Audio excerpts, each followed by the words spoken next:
Sleepy Bird by Jeremy Tankard.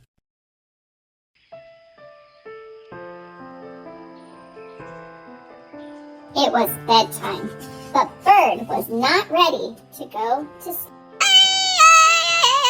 His wings wanted to flap. His legs wanted to run. All of him wanted to play. "Whee!" said Bird. "It's party time." Fox was getting cozy when he heard Bird coming.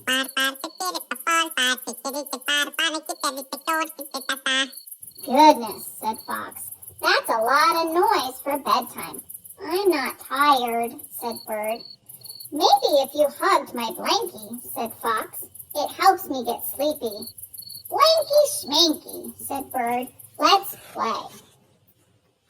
Fox was too sleepy to play, so Bird went to find Beaver. "It's bedtime, Bird," said Beaver. "Bedtime is for babies," said Bird. "How about I read you a story?" said Beaver. "How about you don't?" said Bird. He tapped Beaver on the arm. "Dad, you're it." Bird ran to Rabbit's house, but Beaver didn't follow. "Everybody says it's bedtime," said Bird, "but I'm not tired." "Want to snuggle my stuffed kitty?" asked Rabbit. "A stuffed cat?" said Bird. "Are you trying to give me nightmares?" Bird went to find Raccoon. "Raccoon," said Bird, "you'll play with me, right?" "It's bedtime," said Raccoon. "I'm going to sing a soft lullaby and drift off to sleep." "But you're nocturnal," said Bird. "Why won't anyone play?" Bird flounced over to Sheep's place. "You know what you need," said Sheep. "New friends," suggested Bird. "You need to count sheep," said Sheep.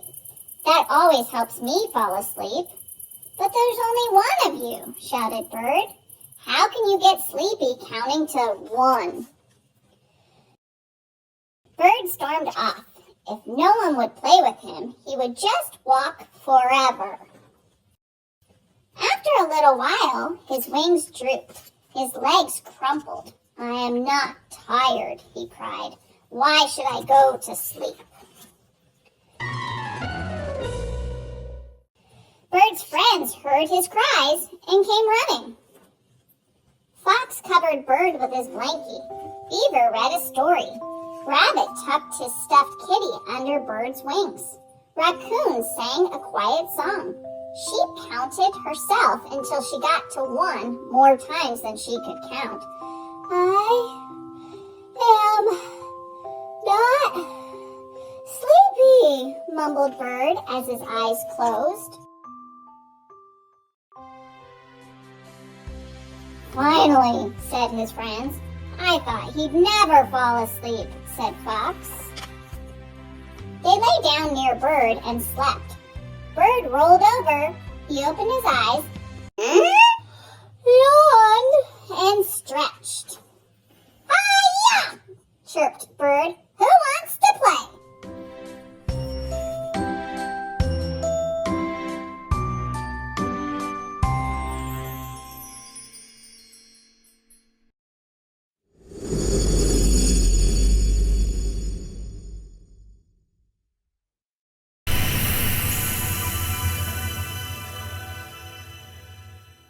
In My Heart, A Book of Feelings by Joe Whittick. My heart is full of feelings, big feelings and small feelings, loud feelings and quiet feelings, quick feelings and slow feelings. My heart is like a house with all these feelings living inside. Sometimes my heart feels like a big yellow star, shiny and bright. I smile from ear to ear, twirl around so fast I feel as if I could take off into the sky. This is when my heart is happy. Other times my heart feels strong. I stand up tall as if I can touch the clouds. New people and places don't frighten me. I can do it. Watch me go. This is when my heart is brave. When I get really angry, my heart feels as if it's going to explode. Don't come near me. My heart is yelling, hot and loud. This is when my heart is mad. Boom! But other times, my heart is cool. I bob along gently like a balloon on a string. My heart feels lazy and slow. As quiet as snowfall. This is when my heart is calm. On harder days, mean words hurt my feelings and my heart feels hurt too. It's fragile and delicate, but it can be healed with extra kisses. This is when my heart is broken.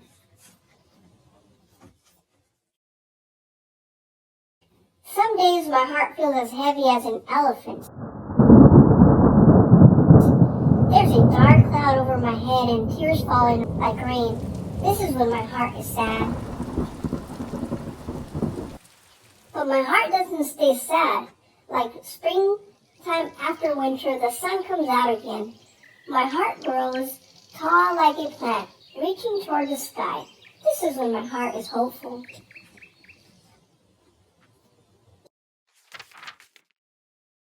Eek! When I see something scary, my heart beats fast. I feel cold as if a chilly breeze has crawled up my neck, and I run away as fast as I can. This is when my heart is afraid.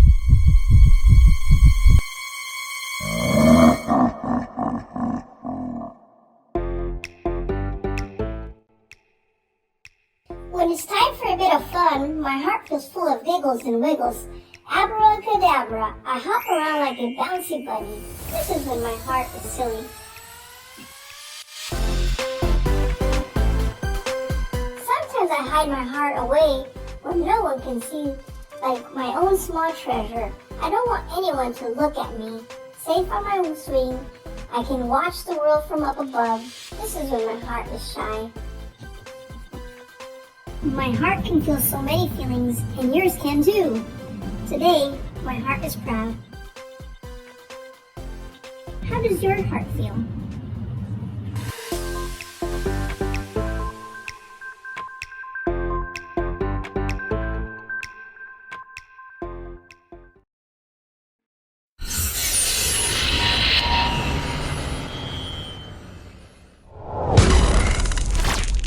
The Three Little Aliens and the Big Bad Robot by Margaret McNamara.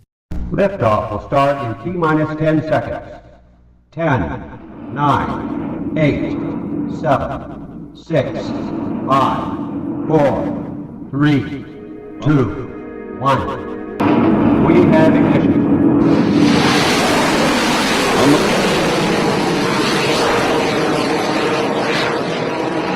Once there was a mama alien who had three little aliens. They were called Bork, Gork, and Nikolitz. Bork, Gork, and Nikolitz grew up in an old-fashioned house in a snug, cozy crater on a tiny little planet. As the eons passed, their house got too crowded. It's time for you to go out into the universe and find your own planet, their mama told them, giving each a hug.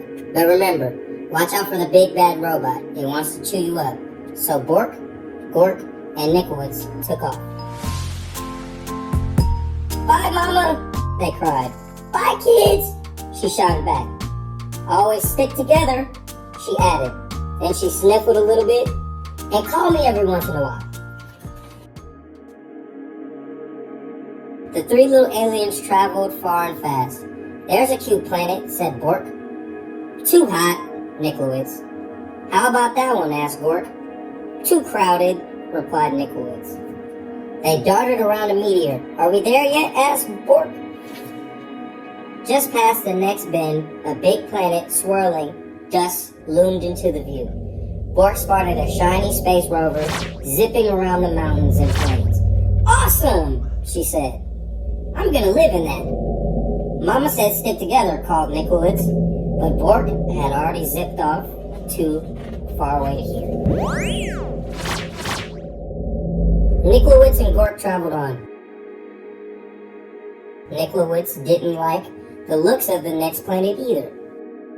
Nowhere to breathe, he gasped. Picky, picky, said Gork. And just ahead, he spied a giant planet with a huge golden rings. He jumped on a passing satellite and caught a ride around a ring. Whee! He squealed. This is what I call home. We can't live on a ring that goes around in circles, yelled Nikolowitz. We'll get dizzy. But Gork wasn't paying any attention. Now, Nikolowitz was all alone.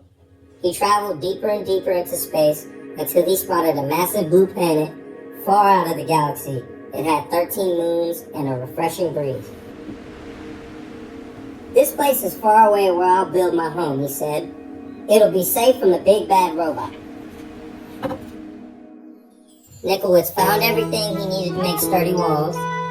He gathered stardust to keep his home bright and found solar panels to keep it warm. Then he grabbed a tall, shiny telescope. This will do for a chimney, he said, though no one heard him. Rock by rock, row by row, Nikolowitz built the perfect house.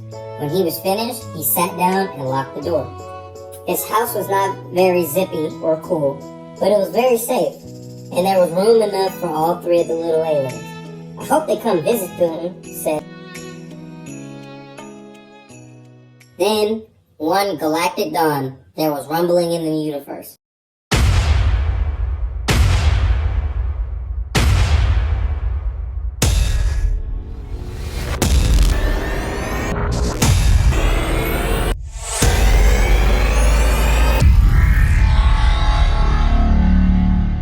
Breathe, eat. It was the big bad robot. Gork was so busy on her swirly red planet that she couldn't hear the robot's call. She didn't feel its giant footsteps as it leapt from star to star, and she didn't see the robot until it was right in front of her rover. Little alien, bleeped the robot. Pull over. Not by the wheels of my trusty space rover, cried Bork bravely. Then I'll crack and smack and whack your house down. Meet the robot. And just like that, the robot cracked, smacked, and whacked Bork's shiny rover into 100 pieces. As fast as the sound of speed, Bork jetted away, the robot close behind her. Just as the robot was about to eat her up, she spotted Gork's satellite house. Gork, help me, she cried. But Gork was having too much fun surfing on the rings of his giant planet that he didn't hear Bork's cries. He didn't see the robot chomping on comets, ripping open black holes until the big bad robot caught Gork's satellite in his huge metal claw. Little alien, it broinked. Come out of hiding. Not by the orbit of this ring I'm riding, cried Gork stoutly. Then I will shatter and clatter and scatter your house down, groaned the robot.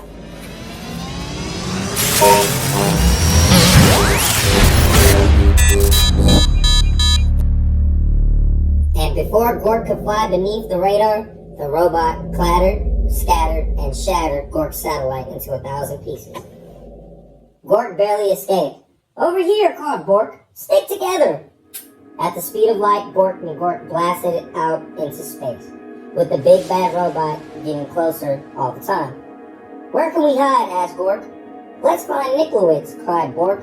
He'll know what to do.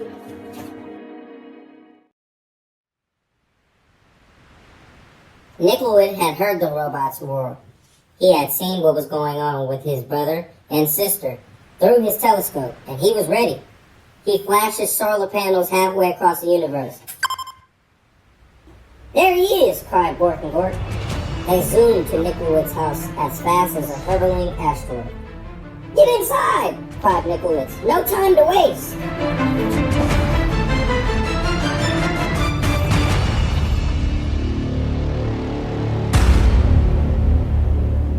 No sooner had Bork and Gork slammed Nikolowitz's solid rock space door than they heard the robot rumbling. Little alien. Let me come in. No! Not by the slime on my chinny chin chin, cried Nikolowitz. Then I'll smack and crack and whack your house down. Zeke the robot. The big bad robot bashed and crashed Nicklewood's strong, solid house. Nothing happened. Then it pounded and smashed really hard. Not a crack. Then it loaded up its triple blaster and zapped the house down. But good, that house will not fall down. So the robot forced its way into the little alien's house right down the chimney. Glee-ba-dee! The aliens covered their ears and waited for the robot to chomp them up. But halfway down the telescope, the robot got stuck tight. It strained and struggled. It moaned and groaned. Nicklewood's house shook and shuddered. But did it fall down? It did not. The robot gave one more mighty cry and it burst into a million pieces.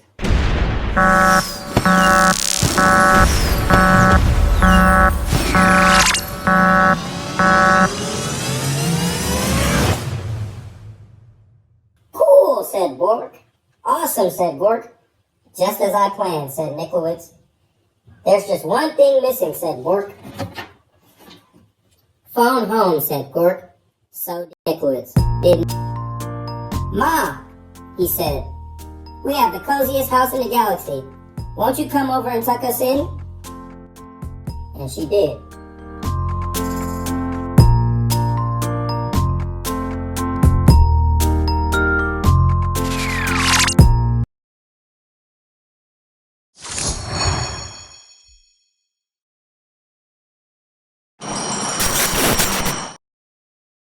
Can I Be Your Dog? By Troy Cummings.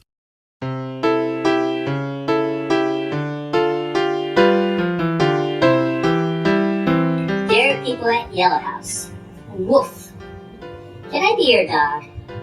I am potty trained and I have my own squeaky bone. Also, I love to play. I see you have a cat, but I'm willing to work with you. Who's a good dog? I am. Sincerely, Arfie. P.S. I know every house on Butternut Street, but I asked you first. Dear Arfie, we are so sorry, but you cannot be our dog. Our cat is allergic to dogs. Good luck in your search, the Honeywells.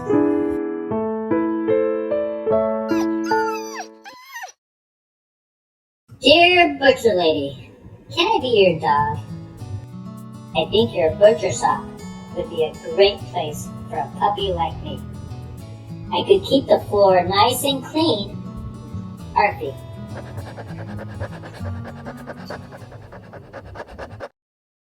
Look, pal, I've got a bone to pick with you. Last time I let a dog in my shop, a dozen meatballs went missing. Sorry, but there's no way I'm taking in a pooch. Veronica Shank, Butcher. P.S. No hard feelings. Enjoy these dried giblets and good luck finding a home.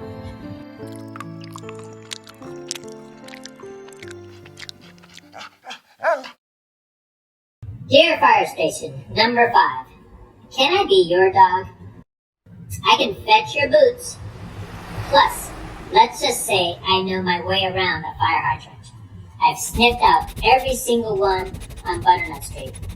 And yours is the shiniest. Arfie. Dear applicant, thank you for your interest in working with the Butternut Street Fire Station. Unfortunately, the position of fire dog has already been filled. We will keep your letter on file. Best wishes in your search. Station number 5. Dear Junkyard Guy, I'm not gonna lie, you're my next to last choice. But these past few days have been rough.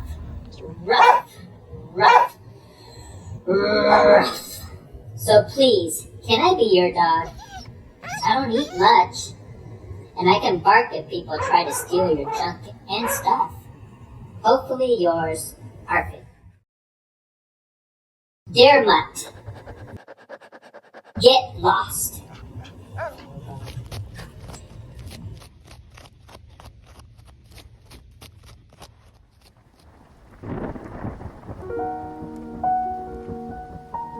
Dear last house on Butternut Street, can I be your dog? I see that your yard is full of weeds and your windows are broken. And there's a funny smell, but I'm not picky, just lonely. Arfie.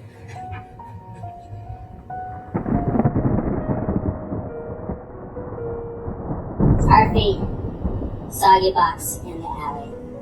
Last house on Butternut Street. Return to sender.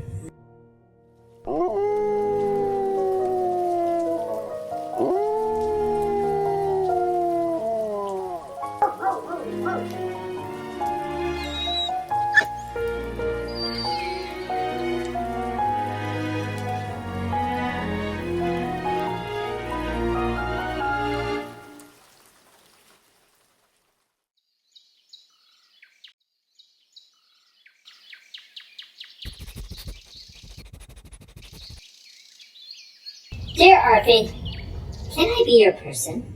I need a friend who will be with me no matter what. Snow, rain, heat, or gloom of night. And I see that you already know everyone on Butternut Street. I know you'll make a first-class partner with hugs and head scratches. Mitzi Whipple, letter carrier. P.S. If you agree, meet me at the Big Blue Mailbox.